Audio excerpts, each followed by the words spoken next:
Hello all! Thank you for hopping into my video. It means a lot that you give my content a chance. I want to preface this to let you know how this video will be structured. I'm going to first talk about some portions of the game that I'm really fond of, which is essentially going to become me gushing about the entire game. After that, I'm going to be explaining what the game means to me and why it is important, which will inevitably lead into some more personal topics, so if you aren't comfortable learning some serious personal stuff about a stranger on the internet, including topics of abuse, maybe click off once I get to that portion of the video. I'm not so great at beginnings, so I guess I could just start at the literal beginning. I was born a gamer. I swear I came out of the womb with a Game Boy in hand, ready to go get it. I was such an avid gamer, in fact, that even when I was around 10 years old, my parents would spread the word to their friends, one of which also enjoyed games, but needed help with a particular segment of the game that I'd never played or even heard of before. And so she decided to ask me for some help with the boss she had been stuck on for ages. A boss I would later come to learn was named Demix. After an hour-long fight that I had a lot of fun with, I managed to defeat him and handed off the controller back to the family friend. I had fun, but wasn't hooked, and kept playing my Pokemon and Mega Man Battle Network, but when she called me in for a second boss, one that I would later come to learn as Zaldin, it took me about as long as it did before to defeat this guy, but this time I was even more interested than before and was finally hooked. And so I asked if I could borrow the game after she beat it. A few weeks later, she came around and unknowingly handed me what would become my favorite game of all time, and send me into the world that would mean more to me than any other, including the one I live in. A world that would make me into the man that I am today. The world of Kingdom Hearts. Kingdom Hearts, if you're unaware, is a game all about connections. The connections between people and the world they live in. Don't let the jarring and out-of-place mesh of Disney worlds and Final Fantasy characters mixed in to fool you. This game is some real heart and charisma and will make you care more than you ever thought you would because it forms a connection with you as well. In Kingdom Hearts, you are placed in the giant shoes of a kid from Destiny Islands named Sora, who jumps from world to world, fighting off the darkness in people's hearts, and the darkness of the world itself, with the help from the iconic characters Goofy, who is a surprisingly emotionally intelligent knight in this series, and Donald, the court wizard for King Mickey and his rambunctious and troublemaking character who sometimes butts heads with Sora. The general gameplay loop consists of doing a gummy ship minigame where you play a watered-down Star Fox level, then land in the world and help solve the issues the people of the world are having, often fighting off the Heartless, who are the embodiments of the darkness in the hearts of people and the worlds, using your Keyblade. Alright, so I know Kingdom Hearts has a reputation for a very confusing and convoluted story, but it isn't as bad as you think it would be until Kingdom Hearts 3 and Union Cross, but we aren't going to talk about that. Though, despite that, there still manages to be a lot, so I'm going to go ahead and break it down for you really quickly, so get ready. First off, what is Kingdom Hearts? Short answer, nobody knows for sure, but we do know that there are two versions of it. One that is the combination of all the hearts of the worlds, and is the one from the first game, and the second version is the combination of all hearts of the people, the one from the second game. My thinking is that they are both just different portions to the larger Kingdom Hearts, like different chambers in the actual heart. Now, the story following Sora goes like this. You start out running around an island trying to make a raft for Sora and crew to sail away on to explore other worlds, but things go topsy-turvy when his world is invaded by the darkness drawn to the heart of his world. Locked behind a door, hidden away in a little nook in the corner of his island, you get the Keyblade and fight against the darkness. But that isn't enough, so the world is enveloped and Sora gets launched to a place called Traverse Town, where he meets up with Donald and Goofy, who are looking for the Keyblade wielder, aka Sora. And they begin jumping around from world to world trying to find King Mickey and Sora's friends, Riku and Kairi. As they travel, they help folks out and slay many Heartless, and suddenly, oh look, Riku's okay, and he's looking for Kairi. But then it turns out that Riku is working with the darkness to find her. And because of this, Riku has opened his heart to the darkness, and he becomes possessed by a powerful Heartless named Ansem. Riku finds Kairi first, but she is in some kind of coma. Sora and Riku fight over Kairi, and it turns out Kairi's heart is inside Sora, and so Sora uses Riku's Keyblade to release Kairi's heart from inside him, which turns him into a Heartless, which is super important to the story. Sora becomes human again, defeats Ansem, and returns to Destiny. Oh wait, no he doesn't. Instead, only Kairi does, while Riku and Mickey are locked in the realm of darkness while Sora is left to keep searching. And Sora and gang finds a castle that makes him forget everything with a bunch of black-robed people. He defeats all of them, and finds a girl named Naminé, who traps him in a pod and starts restoring his memory. In Kingdom Hearts 2, we follow the story of a boy named Roxas, who just wants to enjoy the last few days of summer, but he can't because, as it turns out, he's basically in the Matrix, and is Sora's nobody. Nobodies are creatures who are formed by the empty shell left behind when one of strong will gets turned into a Heartless. So for Sora to wake from his pod, Roxas needs to be absorbed by Sora. He doesn't like this, but does it anyways. So Naminé restores Sora, and Sora wakes in Twilight Town, then resumes his previous search. Eventually he finds Riku again, and they fight together to defeat Organization 13, who are a group of nobodies trying to restore their hearts by filling Kingdom Hearts with more hearts and crap, I forgot to explain what hearts are. They're essentially someone's spirit or soul. Just moving on. They defeated Organization 13, restored balance to the Force, and finally go home to Destiny Islands. There you go, that's the general story. There are a lot more detailed explanations out there, but that isn't what I'm here to do. So if you're looking for something interesting to listen to, I suggest simply listening to one of those 2+ hour long lore explanations for Kingdom Hearts. Especially since I haven't even touched on half the games. Only the ones that matter for Sora's story, and I don't care to talk about Kingdom Hearts 3 since that isn't important for this video. Now, what I love about the story and how they tell it is that it is all just so heartfelt and full of charisma. It is so cheesy in the best way, and it is the reason I strive for things like making people around me happier as best I can. It has helped me keep a positive outlook in the worst of times, even when things were really, really bad. This storytelling is so emotional, but so genuine of the characters that you can't help but fall in love with all of them, the Disney characters included. The gameplay of Kingdom Hearts 2 is probably its strongest aspect. There are magics, different keyblades, different pieces of equipment to modify stats and abilities, all sorts of consumables, all of which is implemented differently than other games. While other games may have weapons that have clear and direct upgrades to each other, the keyblades all have use in some way, as each one comes along with an ability. And if you happen to have that ability already, then no worries, since all abilities stack in this game besides limits. There's a Keyblade that buffs your defense whenever you get low on HP, one that boosts fire damage, one for lightning or ice as well, one for pulling in drops from further away, one for more hits in a combo, and plenty more. There is only one that can be considered without a doubt an upgrade to everything else, and that is the Ultimate Keyblade, which has the highest stats along with a really good effect in Hella Reach. Oh yeah, and Keyblades also have varying levels of reach, which is really cool. Then there is synthesizing, which is just leagues better than shopping in this game. Honestly, the actual shops in this game are just completely lacking, and I hardly ever touch them, but once or twice in a playthrough. Synthesizing lets you craft equipment and consumables by handing over materials dropped by enemies over to the Moogles, who are strewn about the worlds, typically located near save points, and is also how you obtain the Ultimate Keyblade, so it is an absolute necessity, though you can pretty much ignore it for the first half of the game since you tend to not have materials you need for anything until you get access to all the worlds.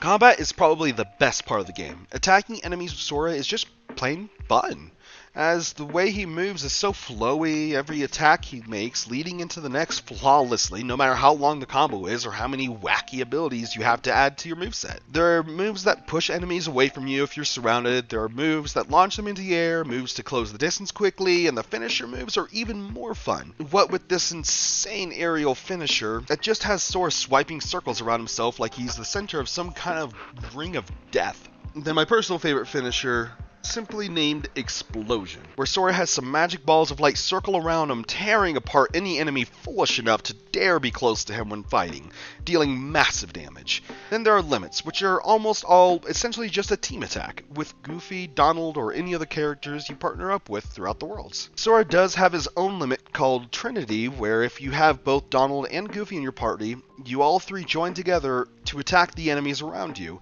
However, I like using it without Donald and Goofy more than with them, funnily enough, as he basically just pulls an Omaewa Mushinderu thing and teleports onto the enemy you're locked onto and just starts wailing on them non-stop for the duration of the limit, especially useful in tough fights like Sephiroth. Oh yeah, did I mention you get to fight friggin' Sephiroth in this game? And he isn't even the only cool boss. All the organization members are cool to fight, except you, Zixion. And in the remix version of the game, you get to fight every single one of them, and in their strongest state, so they are all difficult even at max level and gear. And then there are forms, my absolute favorite part of the combat, where you have a total of 6 forms you can turn into for different strengths and weaknesses in battle. And I will tier list them for you right now in order of receiving them. Valor form, the strength build, where you get 2 keyblades and are restricted from using magic. Cool, but not practical, D tier. Anti-form, you have a chance to turn into this each time you transform, and while it's really cool, is practically useless since you can't use magic or items and can't willingly revert like you can with any other form, and is practically a death sentence in most cases. F tier. Wisdom form, the magic build. You get to shoot little pew-pews and your magic is all buffed. B tier. Master form, a mix between valor and wisdom and fairly strong, though I hardly ever use it. C tier. Limit form, a form where you obtain your strength from the first game and hit like a truck with one particular finisher, and that finisher is the reason I am putting it into A tier. And then finally, the coolest, strongest, and the absolute bitch of a one to unlock is Final Form, where you have a random chance to turn into it after you get about halfway through the final world. However, in the final mix, they did make it a lot easier to get with the addition of a particular Keyblade, but I digress. Final Form is the ultimate power of the Keyblade, like Master Form, but on roids. You zip about doing all sorts of cool and flashy combos, your magic just obliterates everything, and you don't even have to walk whenever you're using it. Just look at this. He's just floating around. Clearly the S tier form. Combat is as complex as you make it, which makes it very accessible to all skill sets. You can just spam attack until everything is dead on easy, normal, or even on hard mode. But things get a lot trickier on critical mode, where you actually really have to think about what attacks to use where, when to use forms, and when not to. Especially whenever you get to the optional boss fights, you simply can't get away with just spamming attack. So, if you're just there for story, pop on easier normal and run through spamming attack and enjoy the cool moves like I did when I was a kid. But if you want a challenge, crank it up to critical and go after the optional boss fights like Sephiroth and the Organization 13 rematches. Now, level design. Level design in this game is also quite fun. Not its strongest aspect, but certainly not a negative one. And it's an aspect that only improves with each main title edition. The level design in Kingdom Hearts 2 is fairly straightforward in most worlds. Beast's Castle, for instance, only really has 12 rooms, half of which are either boss battle rooms or simply small save rooms. But the way it uses and reuses these rooms makes it feel a lot larger than it really is. Every time you reach a significant progress point in the game, which happens roughly 3 to 4 times throughout the game, the spawns of enemies and the areas in which you encounter them change or get replaced by some other secret thing like the Mushroom Organization, which I'll get to later when I talk about the minigames. Not all worlds are so limiting. The central ones like Twilight Town or Hollow Bastion have far more expansive areas with a lot more to explore, where once you fought 1,000 Heartless, you would later find a few remnants of that army, then later on, after another change, you would find the Mushroom Organization again. And you know what? I've mentioned these guys twice now, and there isn't much else to say about level design, so why not move on to the minigames now?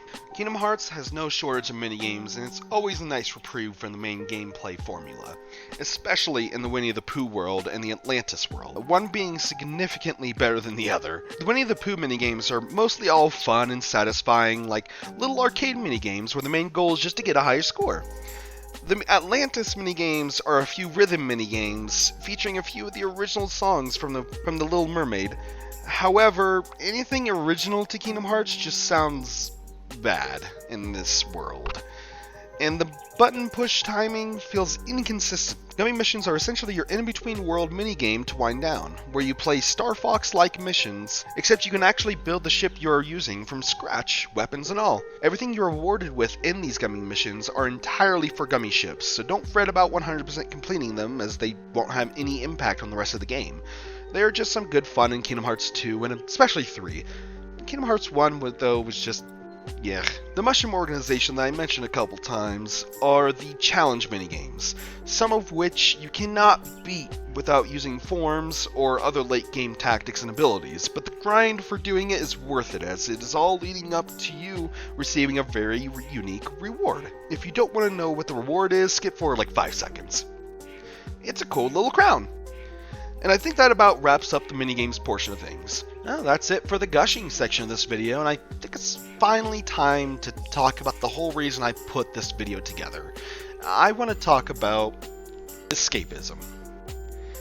Escapism, according to good old Wikipedia, is defined as a mental diversion from unpleasant aspects of daily life, or is used to occupy one's self away from persistent feelings of depression or general sadness, and is described by Gordon Kalea in their research article about digital games and escapism as, quote, embodying the alluring unreality of something erroneously conceived of existing on the other side of a screen, end quote. Now, to me, escapism is a bit more than simply hiding from your emotions and believing in something that doesn't exist. It's a comfort not found elsewhere in your life when you have nobody to help you through times of hardship. As with anything, relying on it too much will ultimately be unhealthy. However, using it as a tool to be happy despite everyone and everything else doing what they can to prevent that happiness is the best way to use it. See, it's a tool to protect yourself, an emotional shield from the harm being thrown at you when you have no way to, well, escape. I like to imagine it as an evolved form of one's happy place. Instead of pure imagination taking you out of something bad, you have something that can truly touch your senses beyond mental imagery. Escapism helps you form a good morality when your surroundings desire otherwise. Now, to put it bluntly, I trauma bonded with Kingdom Hearts. I had things really rough growing up, as I know many do, and just like many others, I used video games as a form of escapism. I had many games to escape to, but Kingdom Hearts, it stood out to me. The message of standing up to the darkness in your life with a smile on your face, it kept me going. When I would come home from school having been bullied and ridiculed for simply being myself all day, I would rush to my room to be with my friends, Donald and Goofy, exploring the world and spreading light. When my brothers would tease me and make fun of me, insult me just like the bullies at school would, I would rush to my room and help pull Kairi from the clutches of Organization 13 and Riku from the clutches of darkness. When my parents would fight and argue in the next room, I would turn up the volume on my TV to listen to the grand music held within the many worlds of this game. When my parents would scream and break things, Kingdom Hearts was there to comfort me. Let me know that I will be okay if I just keep pushing forward.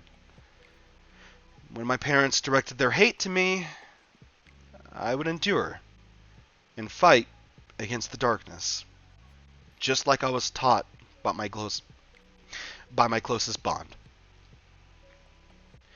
This game quite literally made me the man that I am today, as without that encouragement to face evil and darkness head on, to never waver in your spirit or goal to spread light to the world that Kingdom Hearts lovingly gave me, I would be a cruel and vindictive man who abuses those around me just the way my parents did. I weaken at times, but I have the strength to refuse to become a conduit for their hatred because of this game. There is so much more that it helped me through beyond even my parents, as later when I became an adult, I was still receiving similar treatment from others in my life. Because of this, I began considering darker things. I considered making a mistake I couldn't come back from. But I remembered to stay strong. Because, as Sora says, the heart may be weak, and sometimes it may even give in. But deep down, there's a light that will never go out. Thanks again for hearing me through all this. I appreciate you more than you could know for making it all the way through to this point. If you have any thoughts on the video quality or any suggestions, just let me know in the comments. I'll be sure to read every one, assuming I get any, of course. And if you want to see more of me, I plan on streaming Kingdom Hearts every day for at least a couple hours on Twitch. I'm going to be making my way up the ladder and become one of the best Kingdom Hearts players out there, doing various challenges and even speedrunning the game at some point. My goal is to make this stuff my job so I can have the time to speedrun and become #1 in every category I can find for Kingdom Hearts, all while bringing a fun and inviting atmosphere to all my streams. I'll also be making the occasional video covering any new challenge I take on YouTube here, so keep an eye out for those. And if you want to see anything specific or have any suggestions, feel free to let me know. First thing I plan to do is play through the game one-handed. But hey, that's enough of me shilling out. Once again, I appreciate you, and may your heart be your guiding key.